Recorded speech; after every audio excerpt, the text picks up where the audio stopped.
Yes, absolutely. As Lenny says, we're very excited. We've got a wonderful celebratory story today, and before I introduce Jose again to everybody in the green room, let's just quickly talk about who we are. And it's Trevor Thomas and Lenny de Villiers, and we obviously from the Induku group, and we host this webinar. And Lenny, I think today also is a celebratory 33 or 34 webinars. So we've done a couple. So guys, what we do is we've got a wonderful strategic partnership with Visa Solutions, and we help families to live their dream. If their dream is to get to America, and we would love to walk you through these opportunities and walk you through the different ways that we could help you. There's a couple of different options and scenarios, and please get hold of either Lenny or myself or anybody in the Induku team. Follow us on our Facebook site. Go and look at the induku.com website, and we'd be super grateful to just spend some time with you and give you the tools that you can make the right decisions for you and your family. Today we are in the green room. Len, do you want to maybe just talk about what the green room is before we introduce Jose?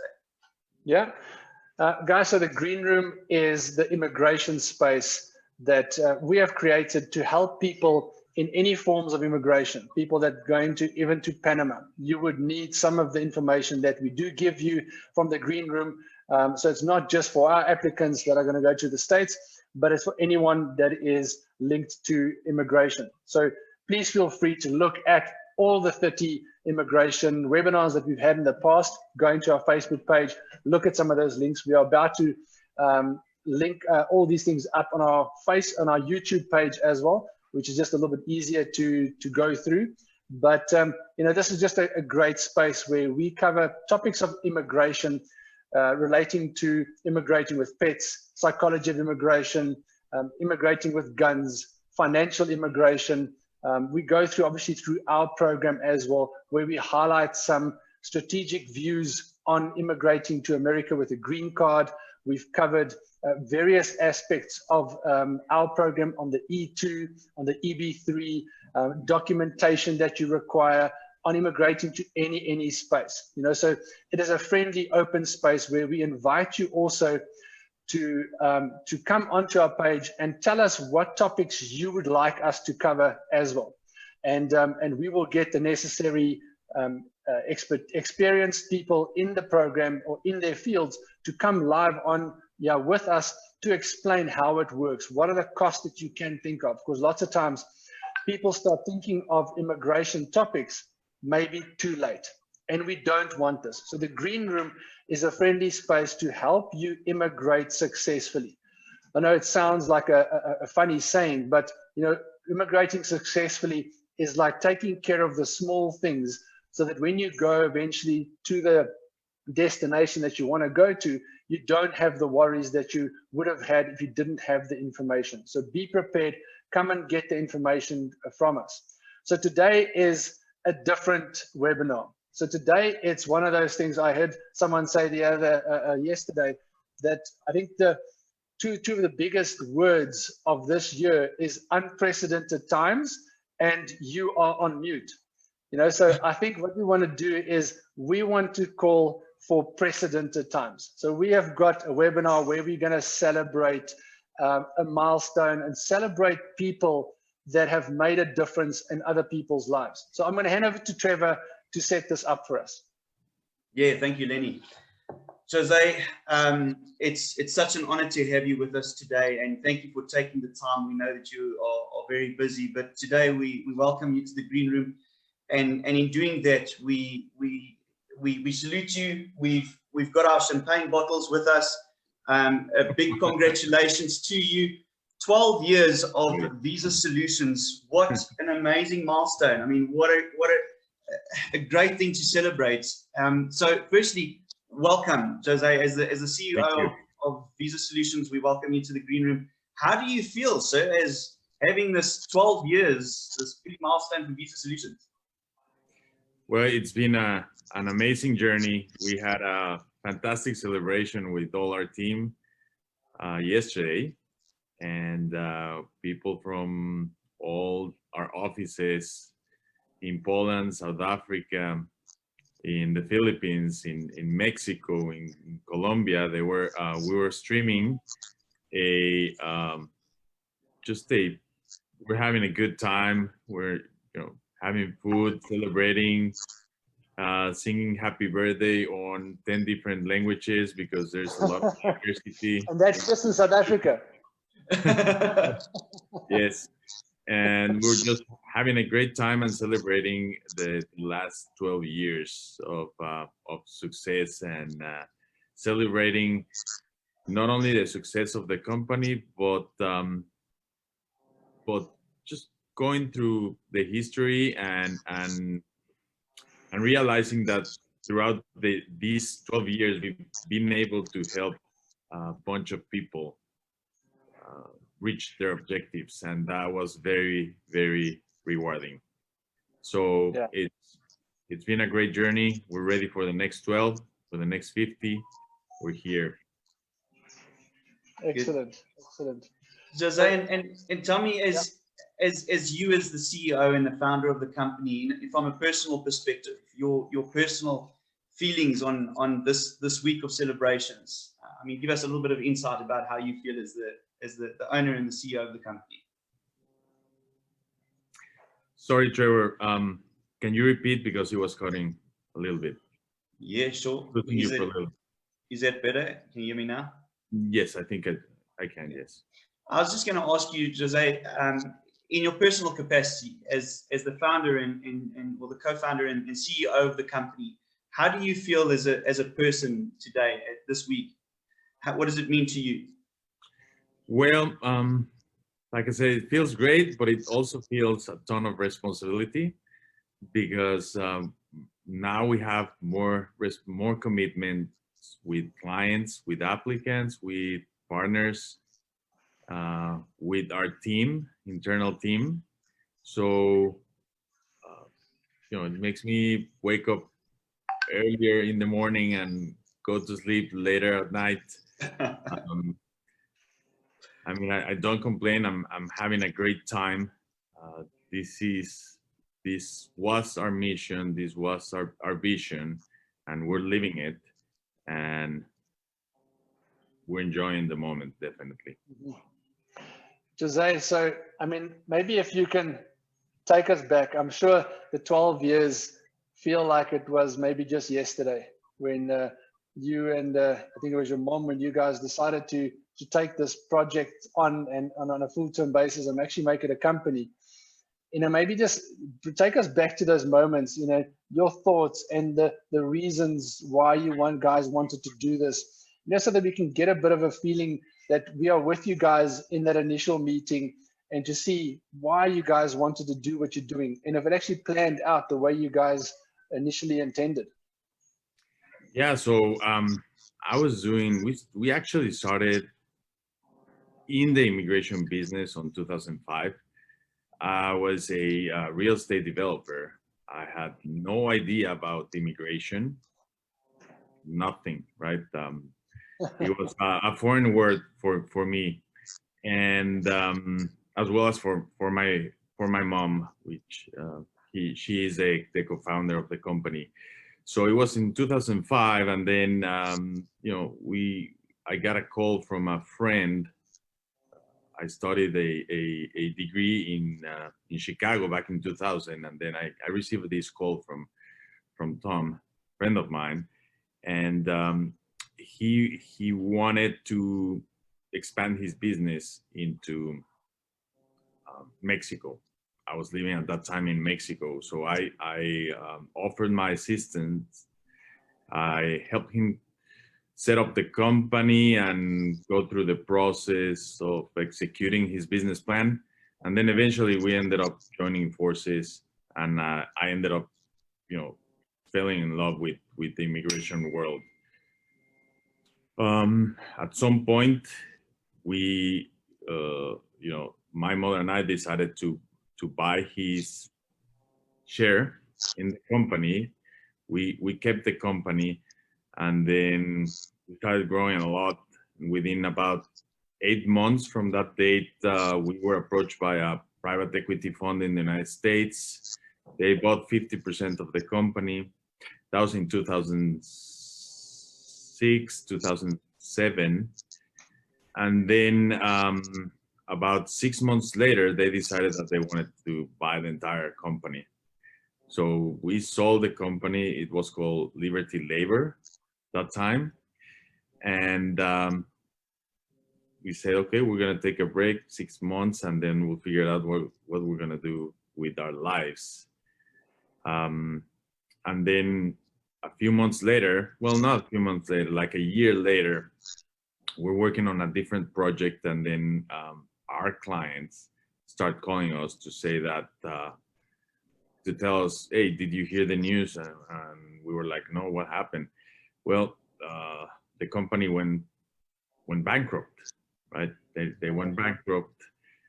Who's gonna help us now? So we said, okay, we're gonna help you.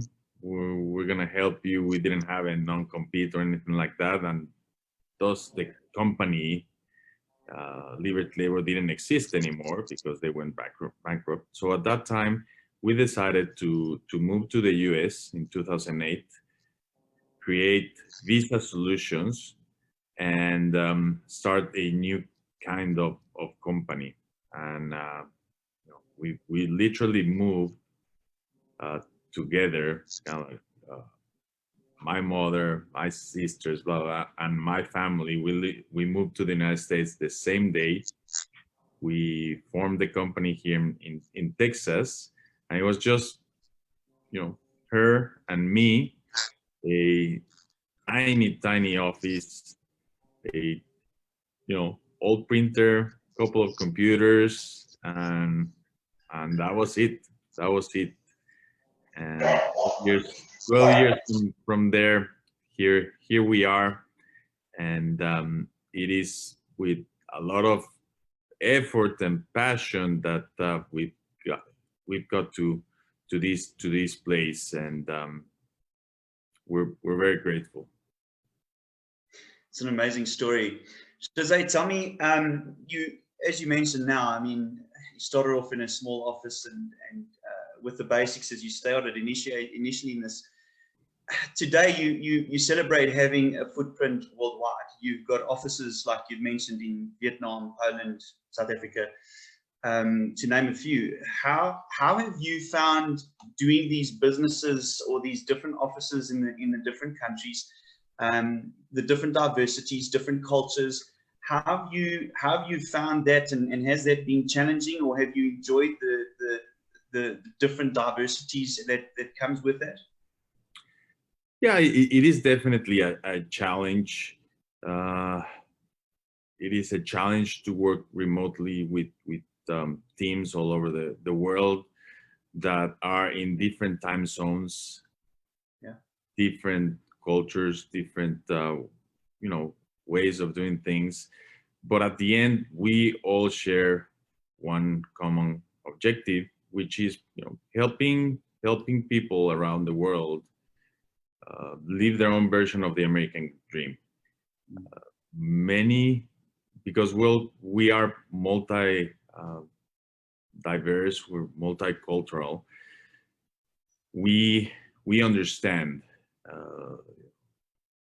Most of the people in the team, if not all, have spent some time in the United States. They know the country. They know what the American dream means, and they really believe on helping other people achieve that, right? So it is a challenge, but I think we overcome that challenge because we're focused on helping other people. And when you have a passion for something, you're able to overcome all the barriers that might be there. I can imagine just the reward of after all those challenges, when you see someone that have immigrated and they've made a new start, and it becomes a reality for them. It is just the reward on that is it's hard to explain to someone, and that's also maybe that ignites that passion for you guys, you know? Yeah, we were talking about that yesterday. I mean, immigration takes time, right? You have to go through several steps with the, several applications, submit several documents to the government. It takes time. It's not a process that within 1 week you have your green card or your investor visa or your work permit. So we usually work on someone's case from start to finish, depending on the type of if it is an investor visa, it takes us, approximately 4 months. But if it is a green card, it might take us, I don't know, 18 months or so. So, but in any case, we are going through the process together with the applicant for a long period of time. And it is very, very rewarding that in many instances, we don't know these people personally, face to face. Most of the interaction is done online, through Zoom, phone, email, chat, etc. Because there's people all over the world that we represent. We are in 69 different countries representing people. So it is very rewarding that after having spent a year or a year and a half working in someone's case, they come and visit you at the office, and you're able to shake hands and you're able to meet their families. It is fantastic. It's like kind of like the culmination of everybody's work. Yeah. That's You see, excellent. okay, well, this is the end result, and it was very worth it. Jose, obviously, as Induku, we've walked very closely with your team here in South Africa and journeyed with, and your very first applicant that left South African shores to America under the Visa Solutions banner was a gentleman by the name of Owen Farai. And I can remember the case. I remember the team from your office in South Africa were quite emotional the day that he left here, as he didn't have a lot with him, and he was leaving South Africa without his family. His family was on a follow to join process. And the success story about this gentleman, I mean, now you've got well over 100 people just from South Africa alone in America successfully on this program. Just to speak of Owen, we believe now that he's actually a driver trainer, that he's worked himself up into the company that he's been working for, and he's actually physically doing the training of the drivers in America at the moment. I mean, that must just be, once again, one of those successful immigration journeys, and what a nice way to see your people that you're bringing from other countries, build on the corporate ladder that they have. Yeah, so I myself, I'm living my version of the American dream. I'm an immigrant. Like I was saying a few minutes ago, I arrived here with, just like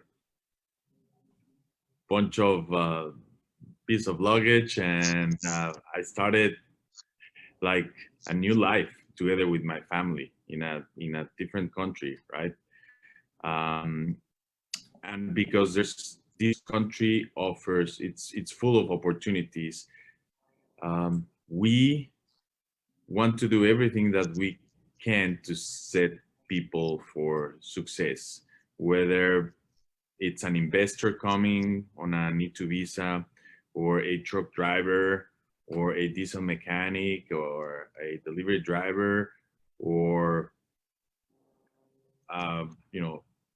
hotel manager, whatever is the occupation, we want to set up people for success. And yeah, Owen he's famous around here because he was the first South African coming to the United States under our program.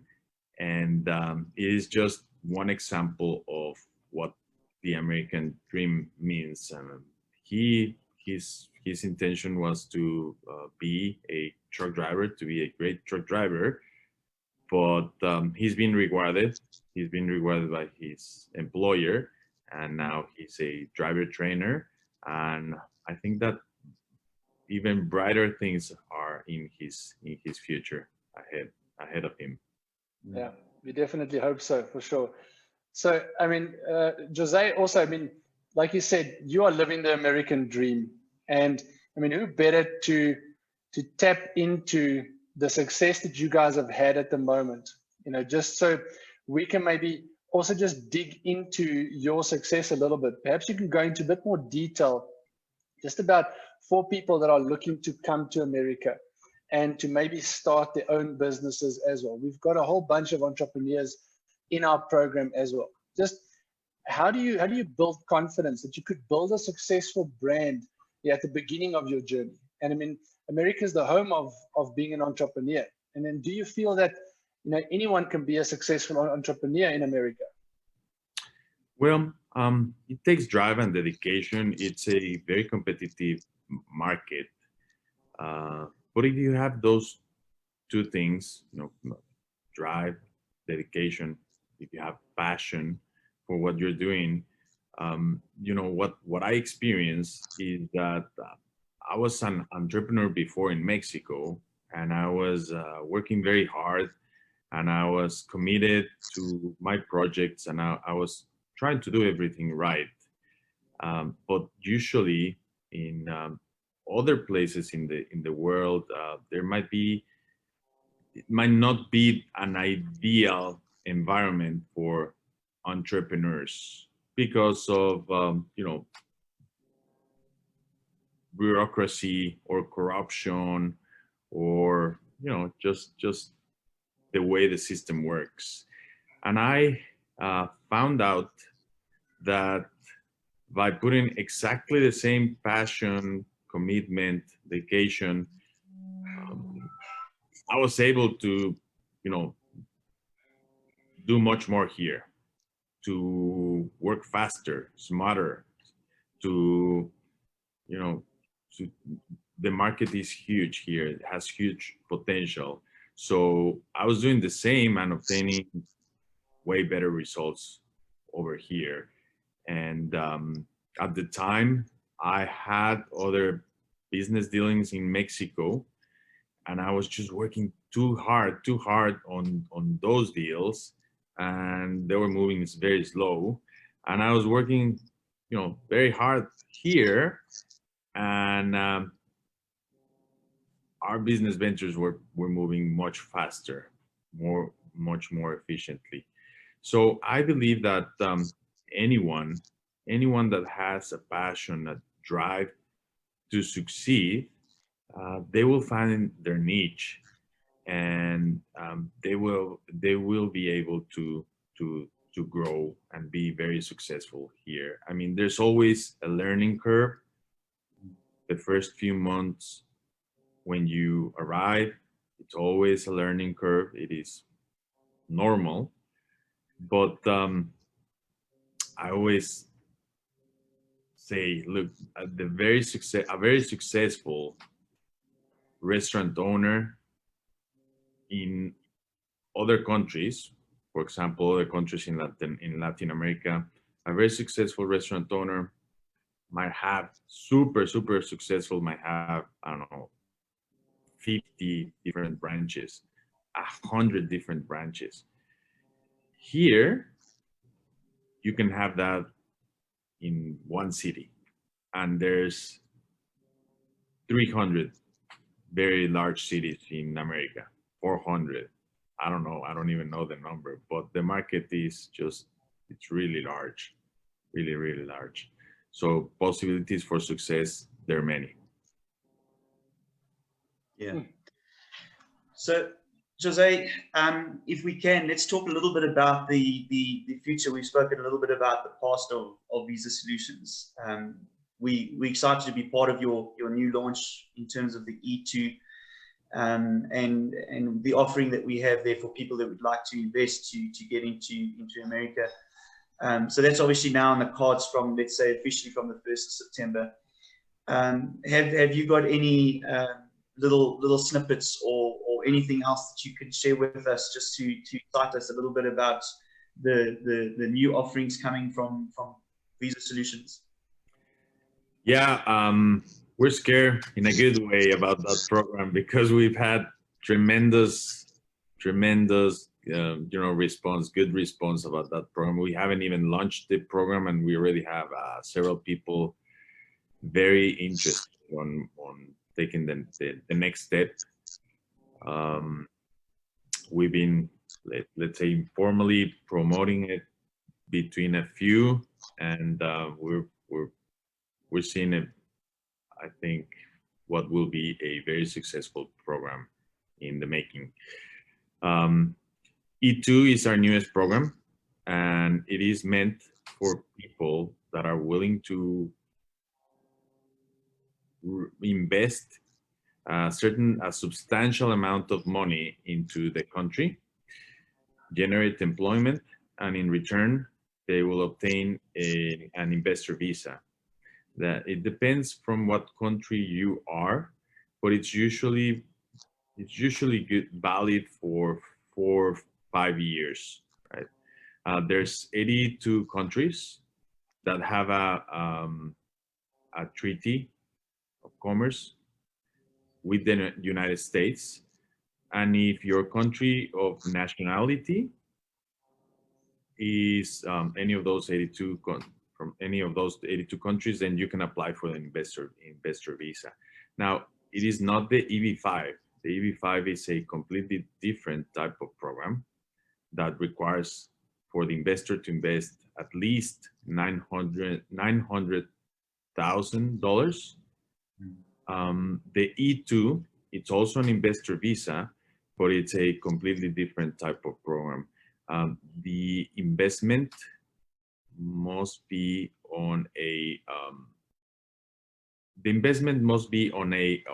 company that it's going to be not marginal, which means that it's a company that will be able to generate enough income to support not only the owner of the company, but also to generate employment. Doesn't need to generate 50 jobs. The regulation doesn't specify. You know, it could generate 1 additional job or 2 or 10. All of that will be valid. The investment must be substantial, which again, it's not defined on the regulation, but on practical matter, substantial investment is usually around $200,000 and up, right? And it's a great visa because it allows the applicant to move to the US within 3 or 4 months from today, from the moment they start the program. And with that visa, the applicant is supposed to, well, it needs to take care of his or her business. The spouse can work wherever they want. They can work in any type of job for any type of company. And the kids, unmarried kids under the age of 21, can also move, obviously, with the family and study in any public or private school that they wish. So it's a great option to immigrate if you're looking for a solution that will get you here fast. That is a great route. Now, not all countries in the world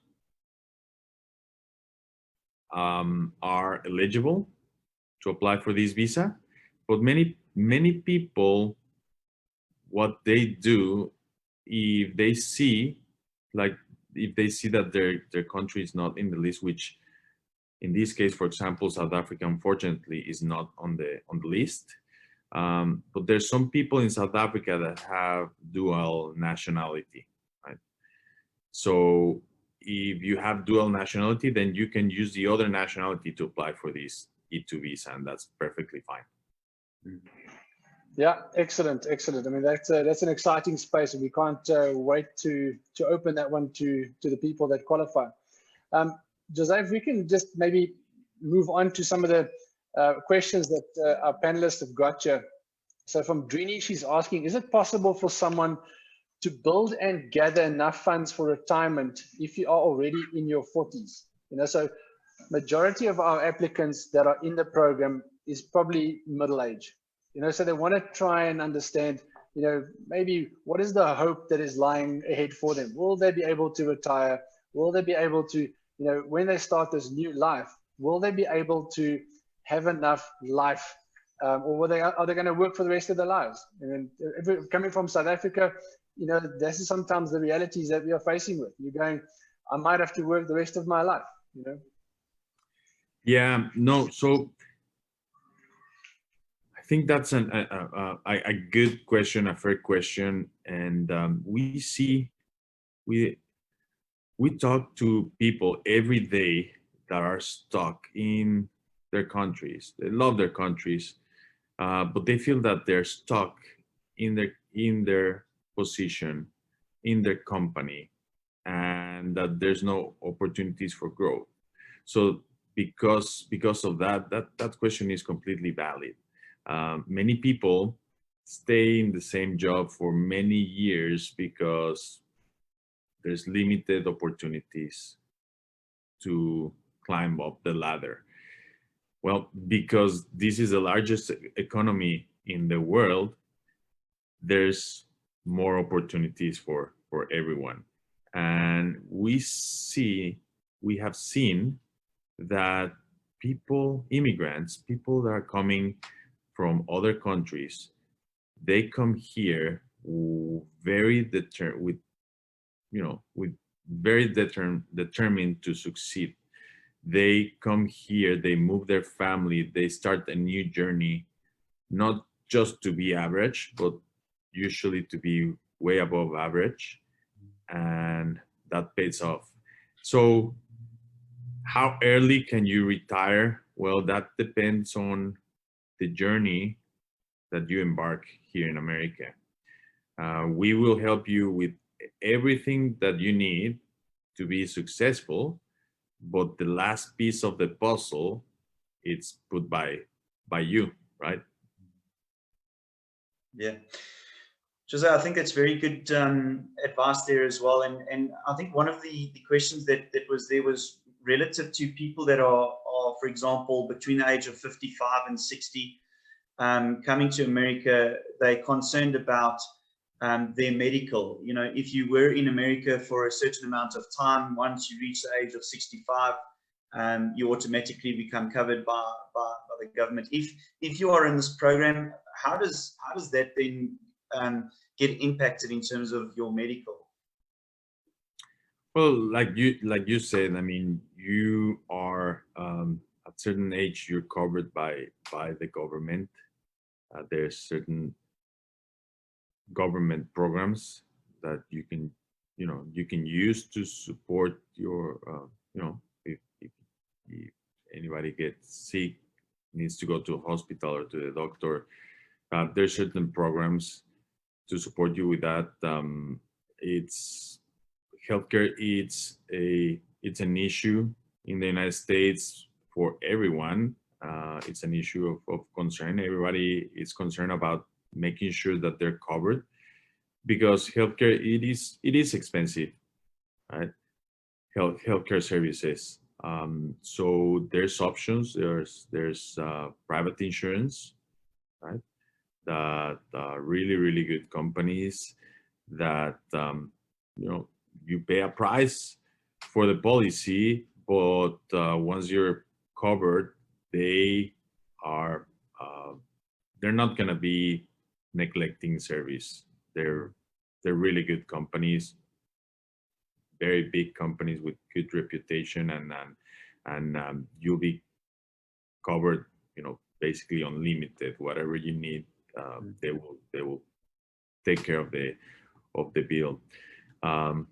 But many companies, if you come here and work for one of the employers that we represent, and you come here under our EB3 program, most of the employers that we represent, if not all, they have health insurance. They offer health insurance for their employees. So, that's That's a great benefit to have. But if you come here under an E2 visa, for example, then you'll have to get your own private insurance and make sure that you are covered. That's one of the #1 recommendations that we give to anyone. Make sure that you always have insurance. Sure. Just to give you an example, right now, a friend of mine got extremely sick with COVID, and I was having dinner with him this Saturday, and he was telling me all his story about he being admitted in the hospital and literally being extremely sick, almost, or he almost lost his life, right? And he was there for 10 days. He was able to recover, but at the end, the bill was substantial. Well, he was concerned, of course, because it was a large amount of money, and they told when he went to the financial office of the hospital to see if they had a payment plan or something. They said no. If it is COVID related, all you need to do is to call this phone number from the government, and the government will pick up the bill. And Wow. he did so, and he didn't have to pay $1. Everything was completely paid for by the government. So yeah, he was in shock. But yeah, I mean, there's programs out there that to support us in case we need sure. healthcare services. That's brilliant. It's another good news story. So I think that's the topic we started with. We wanted to build on top of that with the good news and stuff. And Jose, I think we've also got obviously tons of more questions that we could have asked you, and I think we could carry on like this for another hour if we could. But we know you're a very busy man, and you're making it work for people like us in the program, and for our panelists here. So we want to really thank you for this time. I mean, just one other question, maybe that for a panelist, because we always ask them to ask questions. Maybe we can just address that other question we had from Jeanette. She goes, could you maybe give us some light on the current USCIS furlough situation? And do you think this will have a big impact on the program that Visa Solutions offers? Well, it certainly will be a slowdown if they actually go ahead with the furloughs. We don't believe that's going to happen. The fiscal year starts on October 1st. So we're like 40 days from the fiscal year. Every October 1st, the agency gets funding from the government. Now, historically, USCIS has been self-funded because